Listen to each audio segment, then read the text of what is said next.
small town outside of Seattle, Washington. Music was our thing. I played the bass. He played the guitar. And that's just the way it was. We had a David Bowie hip-hop cover band, Biggie Stardust, and the music was great. But without any lyrics, a bit of the message got lost.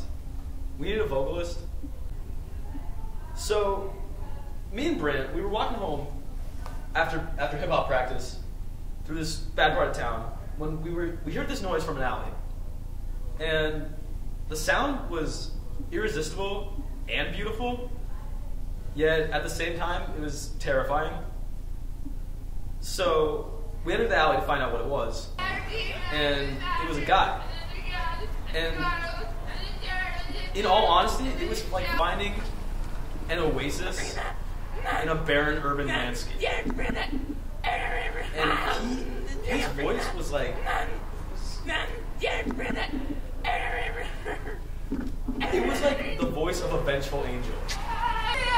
And his stage presence was probably that of a belligerent homeless drunk. And looking into that wild grizzle's face, I knew we had found our man. We could barely understand him, but we managed to decipher his name. Uncle Sandwich. The sound, it was tight. We had guitar, we had bass, we had singing, Biggie Stardust, The Past, the Nastafarians, The Future. To describe our sound, we were like the dark reggae. Goth plus reggae, goth gay. And the biggest thing that people ask us is drums. Where are our drums? Did Jesus have drums? No. I'll answer that for you. No. He had a robe and he had Timbs. And we have both of those in large amounts. So the first order of business was writing our first songs. But obviously we were going to start out with some covers. I gave the 1, 2, 3, 4, 5, 6, 7, 8, Jake Magnet! I'm Jake Magnet! Jake Magnet! And we never did that again. I mean, don't get me wrong, I'm not trying to beat Nate White. But we had some honestly gregarious licks. But the lyrics, like the actual the words that we had, not too great. That's when we were trying to write the words, we found out Uncle Sandwich's true genius. His words, like, brilliant. I mean, one day he just up and disappears. God knows where he went. But he comes back like Moses coming down from Mount Sinai, tablet in hand.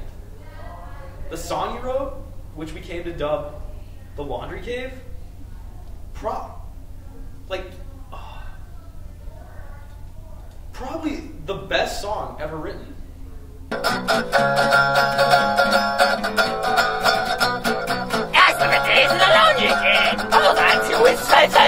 Hard and white and all the same. All this laundry's driving me insane. After the release of Laundry Cave, everything seemed perfect. We had peaked in more ways than one. Champagne flowed like rivers, women flocked to us in hordes, and we felt like king among men. Unfortunately, all good things must come to an end. So we wake up one morning after a really crazy show, and we find Uncle Sandwich already awake. And he'd been up for hours already making sandwiches. And they were just bread and mustard. From that day on, he wouldn't sing anymore. It was as if overnight he'd had some strange epiphany and found himself. He had sung out everything that he was meant to sing. And all that old boy had left was that mustard. He had found peace in between those two slices of bread. I feel like my time with the Nastafarians really changed me for the better. The bond between gifted musicians and such an influential band as our own is unbreakable. To this day, we're still friends and teammates. I came for the music and I left for the family.